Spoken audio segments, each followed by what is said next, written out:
Halo, perkenalkan, nama saya Hanis Kusumawati Rahayu dari Program Studi Kedokteran Fakultas Kedokteran Universitas Mula Warman.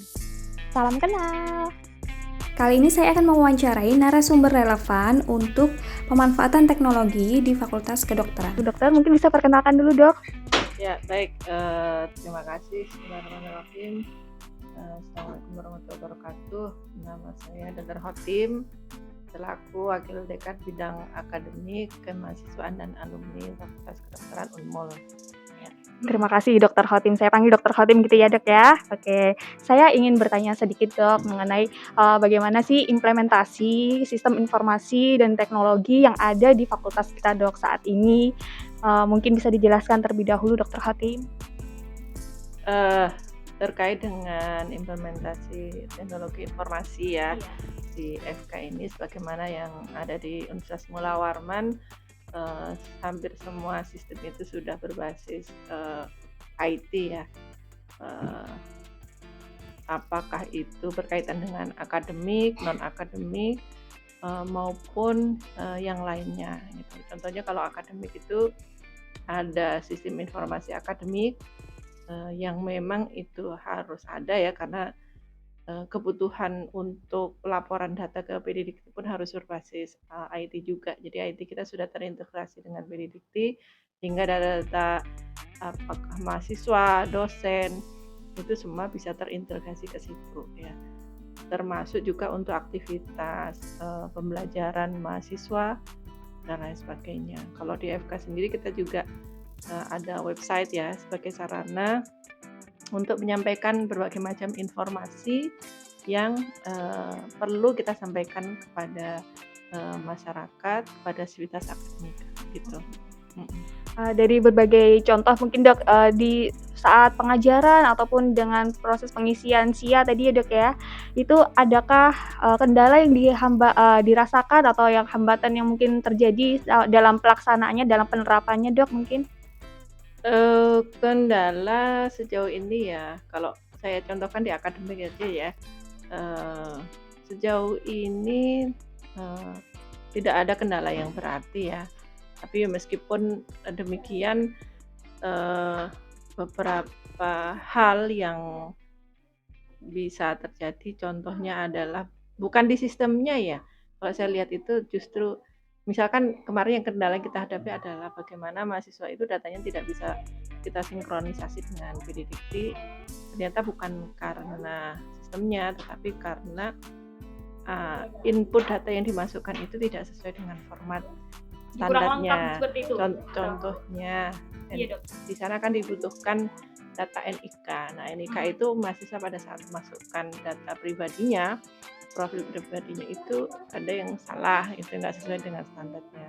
Atau juga nama kan harus sesuai dengan KTP. Ya, ada perbedaan satu huruf seperti itu tidak bisa disinkronisasi. Tapi at least sejauh ini semuanya bisa berjalan dengan baik untuk sistem informasi akademiknya. Kalau mengenai e-portofolio sendiri, Dokter Hotim, saat ini kan kita sedang mencanangkan ya untuk sosialisasi dan mengenalkan sistem e-portofolio terhadap mahasiswa baru dan mahasiswa yang lainnya ya, Dok, ya. Itu bagaimana, Dokter, untuk penggunaannya saat ini atau rancangannya ke depannya seperti apa, Dokter Hotim? Ya, e-portofolio memang kita integrasikan di dalam SIA kita, dan itu masih dalam taraf pengembangan. Ya. Kemarin terakhir kami masih diskusi dengan pengembangnya terkait dengan detail konten yang harus ada di situ, dan insya Allah sudah disepakati. Mungkin dalam waktu bulan depan itu kita bisa launching ya ke seluruh dosen dan mahasiswa terkait dengan penggunaan e-portofolio gitu. Untuk harapan ke depan, Dok, selain untuk pengembangan yang launching dari e-portofolio, mungkin ada harapan yang lain mungkin dari aplikasi yang lain yang kita gunakan atau sistem informasi yang lain kita gunakan saat ini di fakultas, Dok?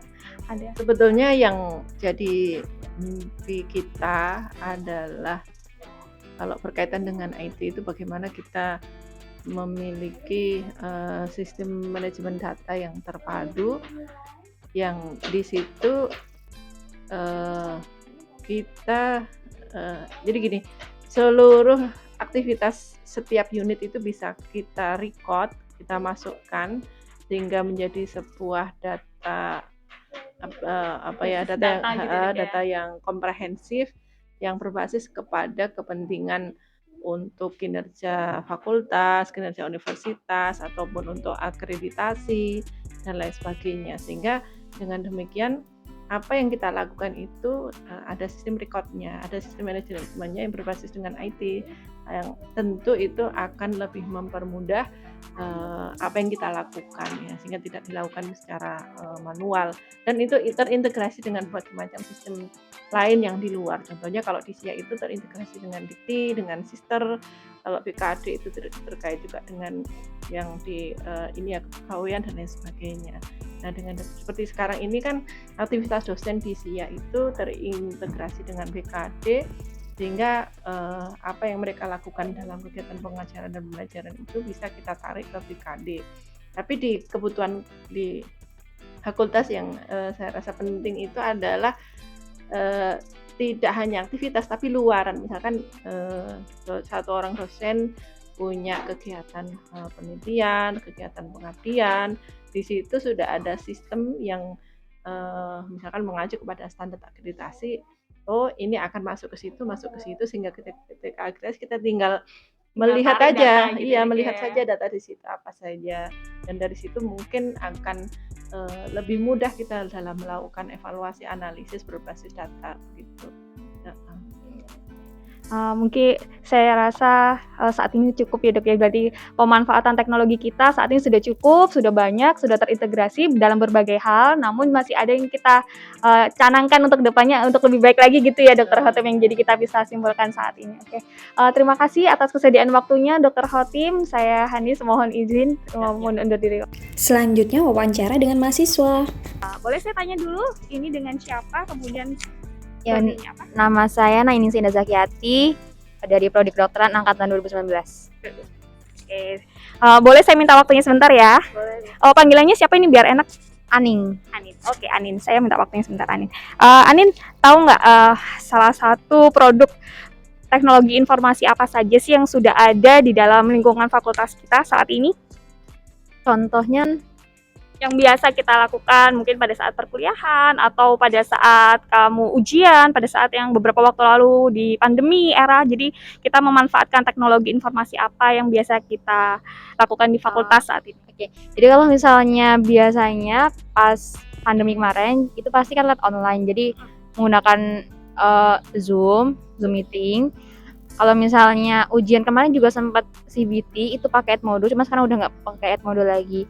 Di beberapa contoh yang disebutkan Anin tadi, saya boleh bertanya lebih lanjut nggak mengenai apa sih manfaat yang langsung kamu rasakan, dan juga mungkin ada beberapa kendala yang dialami oleh Anin pada saat penggunaan beberapa aplikasi tersebut? Kalau misalnya manfaatnya ketika ujian itu menggunakan Edmodo, jadi nilainya langsung keluar. Itu jadi kita lebih tenang sih sebenarnya, karena kalau misalnya nggak pakai CBT, pakainya kertas itu nilai bisa keluar 1 bulan setelahnya, itu menemui sangat lama. Sedangkan kalau misalnya kendalanya itu adalah suka jaringannya jelek, jadinya terkeluar, terus harus nge-refresh lagi, itu bisa mempengaruhi waktu kita juga pada saat ujian. Lalu untuk misalnya untuk kuliah online kemarin pakai Zoom itu ya sama kayak harus join ulang kalau misalnya jaringan jelek, terus bisa nggak jelas suaranya, terus interaksi dengan dosen juga agak susah kalau misalnya terkendala jaringan. Tapi enaknya bisa direkam dari Zoom itu, jadi kita punya backup video rekaman dari kuliahnya gitu sih. Kayak gitu ya. Jadi kemudian untuk harapan ke depan nih, kalau saat ini kan kita sudah mulai blended learning lagi ya. Jadi kadang beberapa waktu kita butuh Zoom meeting, tapi kadang kita juga langsung sudah kuliah secara luring, mohon maaf. Nah, kalau ke depannya harapannya Anin sendiri mengenai pemanfaatan teknologi informasi di dalam perkuliahan ataupun di dalam lingkungan fakultas itu seperti apa ke depannya harapannya?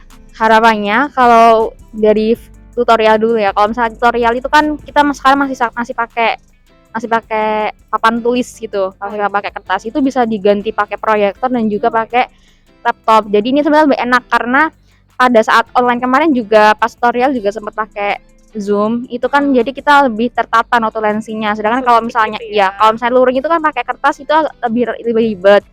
Nah, kalau misalnya tutorial bisa menggunakan komputer, bisa pakai proyektor, jadi kita bisa bertemu secara meeting langsung tapi notulensinya lebih rapi gitu.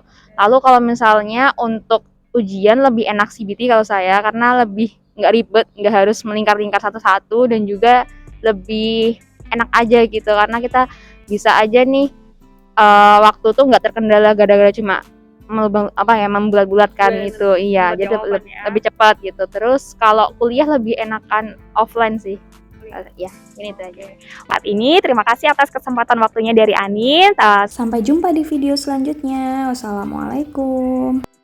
Jangan lupa like, komen, dan subscribe YouTube channel Hanis Kusumawati ya.